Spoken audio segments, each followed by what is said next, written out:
राधाने घरात पाऊल ठेवताच तिला समोरच्या ओट्यावर शारदा मावशी आईशी दबक्या आवाजात बोलताना दिसल्या.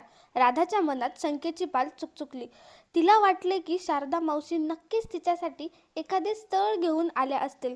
राधासाठी हा प्रसंग अत्यंत तणावपूर्वक होऊ लागला होता.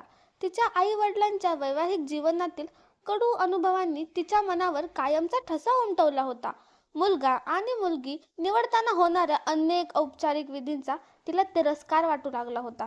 तिच्या रूपाकडे पाहून काही स्थळे आली होती खरी, पण कुठे मुलगा कमी शिकलेला असून दुकानदारी करायचा, तर कोणी श्रीमंत बापाची बिघडलेली औलाद होती. त्यामुळे कधी इकडून तर कधी तिकडून कोणत्या ना कोणत्या कारणाने बोलणे पुढे सरकतच नव्हते. तिचे बाबा अत्यंत फटकळ, कमालीचे कंजूस, बेजबाबदार आणि कडू बोलणारे व्यक्ती होते. राधा लहानपणापासून बघत आली होती की त्यांच्या घरात नेहमी आजी आणि बाबांचे चालत असे. राधाची आई जया एका गरीब कुटुंबातील होती, पण ती दिसायला खूप सुंदर होती. जयाच्या अफाट सौंदर्यावर भाळूनच राजेश आणि त्याच्या आईने तिला आपल्या घरची सून करून आणले होते. परंतु काही काळानंतर हळूहळू त्यांचा सर्व उत्साह मावळला, कारण त्यांनी पाहिले की राजेशच्या वयाच्या मित्रांच्या लग्नात त्यांना समाजाच्या रीतिरिवाजानुसार भरपूर हुंडा आणि भेटवस्तू मिळाल्या होत्या. त्यातील काही जणांच्या बायका तर सुशिक्षितही होत्या. हे पाहून राजेश आणि त्याची आई स्वतःची फसवणूक झाल्यासारखे समजू लागले. आता त्यांचा सर्व राग निष्पाप जयावर निघू लागला. ते दोघंही पावलोपावली जयाला छळण्याची संधी शोधू लागले. तिच्या सासूने घराच्या कामकाजची सर्व जबाबदारी जयावरच लादली आणि स्वतः मंदिरात जाऊन टाळ्या वाजवत फिरू लागली. आता सासूला घरात नातवाचे तोंड पाहण्याची घाई झाली होती. इथेही राजेश आणि त्याच्या आईच्या पदरी निराशाच आली.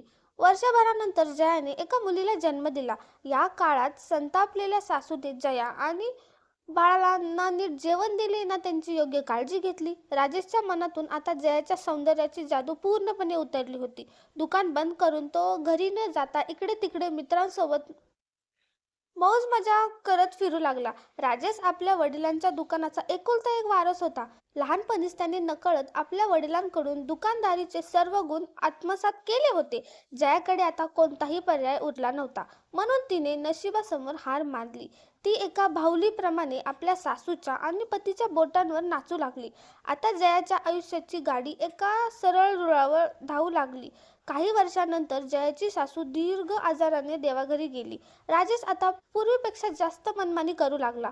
तो आता प्रत्येक बाबतीत स्वतंत्र होता. राजेश आता घराच्या खर्चासाठी काही, राधाच्या शिक्षणासाठी काही पैसे हातात टेकून आपल्या जबाबदारीतून मोकळा व्हायचा.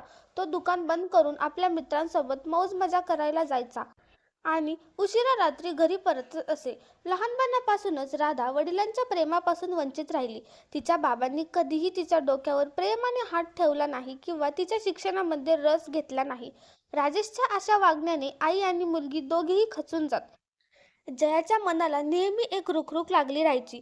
तिला वाटायचे की तिचे सौंदर्य तिचे शत्रू बनले होते. तिच्या सौंदर्यावर भाळूनच राजेशने तिच्याशी लग्न केले होते. त्यापेक्षा ती एखाद्या गरीब घरची सून बनली असती तर आपल्या वागण्याने आणि सेवेने सासरी प्रेम आणि सन्मान तरी मिळवू शकली असती. तिला स्वतःबद्दल एक मन अगदी योग्य वाटायची. रूप रडते आणि नशीब खाते, अशा प्रकारे जया आणि राधा दुर्लक्षित आयुष्य जगण्यास भाग पाडल्या होत्या. हे सर्व पाहून आणि ऐकून राधा वेळेपूर्वीच समजूतदार झाली होती. तिने ठरवले होते की ती शिक्षणालाच भविष्यात सर्वोच्च स्थान देईल. हे ध्येय गाठण्यासाठी तिने कधीही मागे वळून पाहिले नाही. तिची ना कोणी चांगली मैत्रीण होती, ना तिच्या वयाचे कोणी नातेवाईक. ती लहानपणापासून आईलाच आपली परम मित्र मानत आली होती. वडिलांच्या हातून आपल्या आईची होणारी दुर्दशा पाहून ती संसारप्राप्तीस उदास झाली होती. शिक्षण पूर्ण होताच तिला तिच्या पात्रतेच्या जोरावर शहरातील सर्वात मोठ्या महाविद्यालयात प्राध्यापिकाची नोकरी मिळाली. आता ती आर्थिकदृष्ट्या स्वतंत्र होती. मात्र राधाच्या लग्नाचे वयही आता उलटून चालले होते.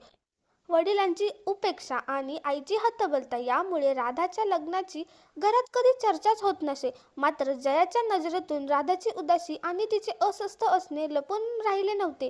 त्यांच्या घरी अधूनमधून येणारी लग्नाची निमंत्रणे पत्रे जया आणि राधाच्या अंगाचा थरकाप उडवत. अशा लग्नांना राजेश एकटाच जाऊन आहेर देऊन आणि जेवण करून परत येत असे. एके दिवशी जयाने आपला सर्व स्वाभिमान बाजूला ठेवून मोठी हिंमत एकटावली आणि पतीला राधासाठी एखादे स्थळ पाहण्यासाठी विनंती केली. हे ऐकताच राजेशचा पारा चढला. तो जयाला टोमणे मारत म्हणाला, काय आता माई लेकींना जाग आली का? तुम्ही दोघींनी आयुष्यभर मला कधी महत्त्वच दिले नाही. नेहमी स्वतःच्या मनाप्रमाणे वागत आलात.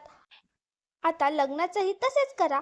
तुझ्या या महान आणि नखरेल मुलीसाठी मी तर कोणताही मुलगा शोधू शकणार नाही. तुझे तू बघून घे. मी तिच्या शिक्षणावर आधीच खूप पैसा उडवला आहे. लग्नात जे काही जमेल तेवढा खर्च मी करेन. पण तुझ्या शिकल्या सवरलेल्या मुलीसाठी मुलगा शोधणे आता माझ्या आवाक्याबाहेरचे आहे. हे उत्तर ऐकून जया अवाक झाली. ती काही बोलणार इतक्यात राजेशने तिचे बोलणे न ऐकता घराबाहेर निघून गेला. राधा खोलीच्या दरवाजामागे उभी राहून हा सर्व संवाद ऐकत होती. ते ऐकून तिला प्रचंड राग आला. तिने आपला सर्व राग बिचाऱ्या आईवर काढला आणि तिला खूप खडे बोल सुनावले. बिचारी जया शांत बसून राहिली. तिचे मन काळजीत बुडाले होते. अशा वेळी जयाला आपली एकुलती एक मोठी बहीण शारदा ची आठवण आली. शारदा एका मोठ्या श्रीमंत घरात दिली होती आणि त्या घरात तिचा मोठा दबदबा होता. आपल्या लहान बहिणीच्या अडचणीची तिला पूर्ण कल्पना होती. निरोप मिळताच ती धावत आली. धाकट्या बहिणीची ही अवस्था पाहून तिचे डोळे भरून आले. शारदाचा आधार मिळताच जयाला रडू कोसळले. थोड्या वेळाने सावरून त्यांनी राधाच्या लग्नाबद्दल चर्चा सुरू केली. शारदाने बहिणीला धीर दिला आणि आपल्या ओळखीच्या एका मुलाचे स्थळ सुचवले. मुलाकडच्यांना फोन करून पुढचा कार्यक्रम ठरवण्याबाबत त्या दोघी बोलू लागल्या. अचानक राधा आल्याची चाहूल लागताच आईने लगेच विषय बदलला आणि ती गप्प बसली. पण बिचाऱ्या शारदा मावशीला काही कळलेच नाही. त्या मात्र लग्नाचाच विषय बोलत राहिल्या. राधाच्या रागाला जया घाबरत होती. तिला वाटले की राधा आता मावशीला काहीतरी वाईट साईड बोलेल. पण राधा हे सर्व बघत होती आणि तिला रागाऐवजी हसू आले. ती म्हणाली, मावशी, माझ्यासाठी कोणता राजकुमार शोधला आहेस? तू तुझ्या लहानपणीच्या मैत्रिणींच्या मुलीची गोष्ट सांगितली होतीस ना? कशी तिची फसवणूक झाली होती? शारदा मावशी गोंधळून गेल्या. त्या काही बोलण्याआधीच राधा आपल्या खोलीत निघून गेली. जया गुडघ्यावर हात ठेवून कशाबशा कष्टाने उठली आणि स्वयंपाकघरात गेली. काही वेळाने राधा बाहेर आली आणि तेव्हा तिला दिसले की शारदा मावशी एकट्याच विचारमग्न बसल्या आहेत. हे पाहून राधाला मनातून खूप वाईट वाटले. आई आणि मावशी दोघेही ज्येष्ठ होत्या. त्या किमान तिच्या भविष्याचा विचार तरी करत होत्या. तिचे वडील यांच्यासारख्या बेजबाबदार व्यक्तीपेक्षा त्या कितीतरी पटीने चांगल्या होत्या. हा विचार करून ती स्वयंपाकघरात गेली आणि चहा बनवत आईला मदत करू लागली. तिला पाहून आई थोडी आश्चर्यचकित झाली. राधा काहीही न बोलता चहाचे कप घेऊन शारदा मावशीजवळ जाऊन बसली. तिघी शांतपणे चहा पिऊ लागल्या. आईला भीती वाटत होती की राधा पुन्हा काही कडवत बोलेल का, पण तसे काही झाले नाही. राधा मावशीशी नीट बोलली आणि त्या मुलाची विचारपूस केली. तिला शांत बघून शारदा मावशींनी हिम्मत करून विचारले, राधा बाळा, आम्ही तुझे शत्रू नाही आहोत. आम्हाला फक्त वाटते की वेळेत तुझे घर बसले तर तुझ्या आईच्या जीवाला शांतता मिळेल. तुझ्या वडिलांचा स्वभाव तर तुला माहीतच आहे. ते नेहमीच जबाबदारीपासून पळ काढत आले आहेत. मावशीचे बोलणे ऐकून राधाला पटले की त्या योग्य बोलत आहेत. राधा म्हणाली, मावशी, तुम्ही मला सर्व स्पष्ट सांगा. यावर मावशींना थोडा धीर आला आणि त्या म्हणाला, राधा, माझ्या ओळखीचा एक मुलगा आहे जो सरकारी नोकरीत आहे. घरात त्याच्या एका बहिणीशिवाय एक विधवा आई आहे. जर तुझा होकार असेल तरच मी पुढे बोलणी करते. शारदा मावशींचा तो केविलवाणा आवाज ऐकून राधा म्हणाली, मावशी, आधी तुम्ही सर्व नीट तपासून घ्या आणि तुमची खात्री करून घ्या. माझ्या मैत्रिणींसोबत असंच घडलं होतं. सुरुवातीला ते म्हणत राहिले की आम्हाला कोणताही लोभ नाही, मुलगी सुशिक्षित हवी, आम्ही तिला साध्या कपड्यांनिशी लग्न करून नेऊ. पण एकदा का लग्नाची तारीख ठरली की मुलाच्या शिक्षणावर झालेला खर्च सांगून त्यांनी बहाण्याने पैशाची मागणी केली. तिचे पूर्ण बोलणे ऐकल्यानंतर मावशी म्हणाल्या, बाळा, अशा लोभी लोकांची तर पोलिसात तक्रारच करायला हवी होती. पण आजकाल मुलीकडचे लोक अब्रूच्या भीतीपोटी गप्प बसतात. मी त्यांना आधीच हे सर्व विचारून घेईन, मगच बोलणी पुढे जाईल. आता तू हो म्हणत असशील तर मी त्यांना परवाची तारीख देते.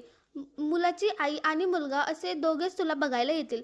राधाच्या होकारामुळे जयाला खूप दिलासा मिळाला आणि ती उत्साही झाली. तिने शारदा मावशींना विनंती केली, आता राधाच्या बाबांना तुम्हीच समजावून सांगा. त्यांना माझे प्रत्येक बोलणे कडू आणि चुकीचेच वाटते. मी काहीही सांगितलं तरी त्यांना तो स्वतःचा अपमानच वाटतो. असे म्हणून ती दुपारचे जेवण बनवण्याच्या निमित्ताने निघून गेली. जेव्हा राजेशने आपली मोठी मेहुणी शारदाला घरी आलेले पाहिले तेव्हा तो थोडा ओसाळला. नमस्कार करून तो म्हणाला, ताई तुम्ही कधी आलात? कळालेच नाही. मी तर मित्रांसोबत समोरच्या बागेत बसलो होतो. शारदाने उपरोधिक स्वरात उत्तर दिले. जेव्हा जाग आली तेव्हाच सकाळ. मी एका महत्वाच्या कामासाठी आले आहे. राधासाठी एक स्थळ आणले आहे. लग्नाचा विषय निघताच राजेश पुन्हा म्हणाला, आता या गोष्टीत मला मध्ये ओढू नका. तुम्ही राधाला विचारून घ्या, मग जे योग्य वाटेल ते करा, असे म्हणून तो चहाचे घोट घेऊ लागला. हे ऐकून शारदालाही राग आला. ती संतापाने म्हणाली, जावई बापू, मुलीच्या लग्नाचा सल्ला काही शेजाऱ्यांकडून घ्यायला जायचे? तुमची मुलगी आहे, तुम्हाला विचारणार नाही तर कोणाला विचारणार? परिस्थिती बिघडत चाललेली पाहून राजेशला थोडी लाज वाटली. त्यांनी विषय बदलत विचारले, बरं सांगा तर, कोण लोक आहेत? कधी येणार आहेत? सर्व माहिती ऐकल्यानंतर ते म्हणाले, ठीक आहे, उद्या मी घरीच राहीन. राधा खोलीत बसून हे सर्व ऐकत होती. तिचे मन खिन्न झाले. तिने रात्री जेवण्यास नकार दिला आणि ती आपल्या खोलीत गेली. ती अंथरुणावर पडली खरी, पण मन खूप अस्वस्थ होते. डोळ्यातून झोप खूप दूर होती. लहानपणीपासूनच्या आठवणी तिच्या मनात दाटून आल्या. जोपर्यंत तिला समज आली तेव्हापासून घरात आजी आणि बाबांची सत्ता तिने पाहिली होती.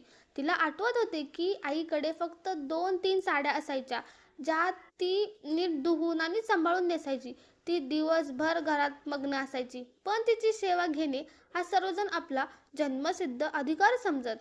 मुलगी जन्माला आल्यावर तिची अवस्था अधिकच वाईट झाली. लहानपणी तिला ना आजीचे लाड मिळाले ना बाबांचे प्रेम. ती हुशार होती, त्यामुळे जशी मोठी झाली तसे तिने आपले लक्ष पूर्णपणे अभ्यासावर केंद्रित केले. प्राध्यापिका असूनही राधा विचारात पडायची की मुलीचा जन्म आपल्या मध्यमवर्गीय कुटुंबांना इतका हताश का करतो? त्या निष्पाप मुली आपल्या आई वडिलांचे काय हिरावून घ्यायला येतात? त्यांच्या जन्मावर लोकांची मने का खचतात? दुसरीकडे मुलगा जन्माला येताना अशी कोणती संपत्ती सोबत घेऊन येतो? काही असो, हा विचार तिला अत्यंत नीच आणि हलक्या दर्जाचा वाटायचा. याच विचारांनी राधाला वेळेपूर्वीच समजूतदार बनवले होते. सकाळी उठल्यावर आई आणि मावशींनी घरात स्वच्छता अभियान राबवले होते. आई चादरी आणि सोफा कव्हर बदलत होती. स्वयंपाकघरात नाश्ता तयार होता. राधाला पाहून शारदा मावशी म्हणाल्या, राधा, उद्या तुला पाहायला पाहुणे येणार आहेत, म्हणून एखादी सुंदर साडी काढून ठेव. राधाने काही उत्तर दिले नाही आणि ती कॉलेजला जाण्यासाठी तयार होऊ लागली. दुसऱ्या दिवशी कॉलेजला सुट्टी होती. राधाला उशिरापर्यंत झोपायचे होते, पण आई आणि मावशीच्या आवाजामुळे तिची झोप उडाली. स्वयंपाकघरातून खमंग वास येत होता. घराबाहेर येऊन पाहिले तर घराला सणाचे स्वरूप आले होते. घर अंग लख चमकत होते. राजेशही कोट पॅन्ट घालून तयार होता. आज पहिल्यांदा तिने आईला इतके उत्साही पाहिले होते. दुपारी 12च्या सुमारास गाडीतून पाहुणे आले. मुलाची आई महागडी साडी नेसून आणि मोठी पर्स घेऊन घराचा आढावा घेत होती आणि मुलाला हळू आवाजात काहीतरी सांगत होती. शारदा मावशींना ओळखून त्या त्यांना कडकडून भेटल्या. जया आणि राजेशनेही पाहुण्यांचे आदराने स्वागत केले आणि त्यांना बसण्यास सांगितले. थोड्या औपचारिक गप्पांनंतर मुलाची आई राधाला बोलवण्याची विनंती करू लागली. राधा खोलीच्या पडद्यामागून हे सर्व पाहत होती. तिला वाटले, बिचारी आई माझ्या लग्नासाठी किती उत्सुक आहे. मी गेल्यावर ती अगदी एकटी पडेल. बाबांच्या कोरड्या वागण्यामुळे आणि छळाने तिला कधी शांतपणे जगूच दिले नाही. तिच्या डोळ्यात पाणी आले. अचानक मावशी तिला घ्यायला आल्या. तिने निळ्या रंगाची साडी नेसली होती. ती हॉलमध्ये आली आणि पाहुण्यांना नमस्कार करून बसली. आई आणि मुलगा दोघेही तिला निहाळू लागले.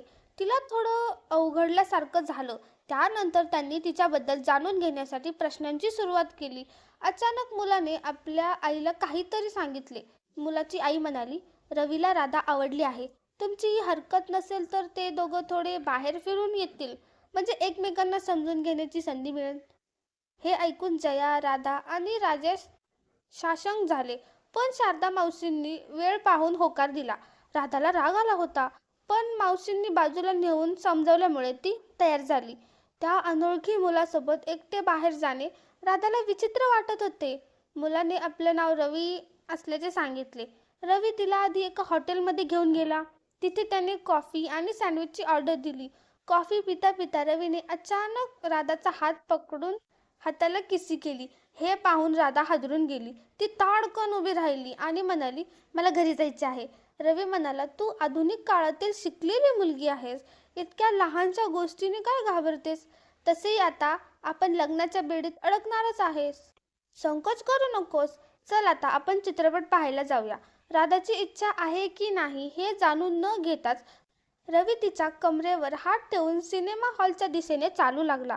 राधाने मनातल्या मनात लगेच एक निर्णय घेतला. ती रवीला म्हणाली, तुम्ही पुढे व्हा. हॉटेलमध्ये माझी पर्स विसरली आहे, मी आत्ता घेऊन येते. रवी रस्त्यावर उभा राहून राधाची वाट पाहू लागला. परंतु राधा हॉटेलच्या मागच्या गेटने बाहेर पडून आपल्या घरी पोहोचली. रवीची आई आपल्या घरी परतली होती. दोघी बहिणी, आई आणि मावशी उत्साहाने राधाची वाट पाहत होत्या. राजेश घरी नव्हते. राधाने जेव्हा आई आणि मावशीला रवीने केलेल्या वागणुकीबद्दल सांगितले तेव्हा त्या दोघी थक्क झाल्या. शारदा मावशीने तर रागाच्या भरात रवीच्या आईला फोन लावून खूप खडे बोल सुनावले. आता तिघांनी मिळून ठरवले की ही गोष्ट राजेशपर्यंत पोहोचता कामा नये, नाहीतर त्यांना आई आणि मावशीला टोमणे मारायची आणखीन एक संधी मिळेल. बिचारी शारदा मावशी खूप लज्जित झाली होती. बहिणीचे आणि भाचीचे भले करायला ती आली होती, पण तिने दोघांचेही मन दुखावले होते. त्यांनी लगेच घरी परतण्याची तयारी केली. जया आणि राधाने त्यांना थांबवण्याचा खूप प्रयत्न केला, पण त्या निघून गेल्या. रात्री दुकान बंद करून जेव्हा राजेश आले तेव्हा त्यांनी राधाला सर्व गोष्टी सविस्तर विचारण्याचा प्रयत्न केला. यावर राधाने 2 तुकड्यात स्पष्ट उत्तर दिले की तिला तो मुलगाच आवडला नाही. हे ऐकून ते राधावर रागावले. ते तिला घमंडी, स्वार्थी आणि काय काय बोलू लागले. राधाने आपल्या आईला आणि मावशीला वडिलांपासून अपमानित होण्यापासून वाचवण्यासाठी मौन धारण केले. वादळ येऊन गेले होते आणि सर्वांचे आयुष्य पुन्हा नेहमीप्रमाणे सुरू झाले. जयाचे मन पूर्णपणे तुटले होते. मुलीसाठी योग्य मुलगा शोधू न शकल्याचे दुःख तिने मनाला लावून घेतले होते. राधास आपल्या आईचे दुःख चांगले समजत होती. तिच्या स्वतःच्या हृदयातही आनंदाच्या ज्या छोट्या कळ्या उलमत होत्या त्या आता सुकू लागल्या होत्या. 2 दिवसांच्या सुट्टीनंतर जेव्हा ती कॉलेजला गेली तेव्हा स्टाफमध्ये एक नवीन चेहरा दिसला. जतीन नावाचे नवीन प्रोफेसर झाले होते. ते इंग्रजीचे वरिष्ठ प्राध्यापक होते आणि काही दिवसातच ते लोकप्रिय झाले. जतीन अत्यंत बुद्धिमान असण्यासोबतच त्यांच्या सौम्य स्वभावामुळे संपूर्ण कॉलेजमध्ये चर्चेचा विषय बनले होते. एके दिवशी स्टाफ रूममध्ये कोणाकोणतरी कळाले की जतीन आहे आणि त्यांचा एक लहान मुलगा आहे. राधा विचार करू लागली की जतीन किती समस्यांनी वेढलेले आहेत, तरीही त्यांच्या चेहऱ्यावर नेहमी हास्य असते. जतीन यांनी आपल्या मुलाच्या वाढदिवसानिमित्त संपूर्ण स्टाफला घरी आमंत्रित केले. तिथे गेल्यावर राधाच्या कडेवर त्यांचे बाळ आरव, तो गोड मुलगा आश्चर्याने राधाकडे पाहू लागला आणि राधाच्या हृदयात ममतेच्या भावना उमलू लागल्या. काही दिवसांनी जतीन यांना जोराचा ताप आला आणि त्यांना हॉस्पिटलमध्ये दाखल करावे लागले. राधा त्यांच्या घरी गेली तेव्हा आरव रडून बेहाल झाला होता. राधाने त्याला सांभाळले. जतीन यांच्या सासूबाईंनी राधाला सांगितले की कशा प्रकारे कोरोनामध्ये त्यांच्या मुलीचा मृत्यू झाला आणि जतीनने कसे स्वतःला सावरले. एके दिवशी राधाची आई जया आजारी पडली. राजेशने हॉस्पिटलमध्ये येण्यास नकार दिला तेव्हा जतीन मदतीला धावून आले. ते रात्रभर राधासोबत हॉस्पिटलमध्ये थांबले. सकाळी जेव्हा राजेश हॉस्पिटलमध्ये आले आणि त्यांनी जतीन व राधाला एकत्र पाहिले तेव्हा ते संतापले. त्यांनी दोघांच्या चारित्र्यावर चुकीचे आरोप लावून अपमान केला. जयाला पतीच्या या वागण्यावर प्रचंड राग आला. आजवर सर्व जुलूम सोसणाऱ्या जयाने आता रणरागिणीचे रूप धारण केले.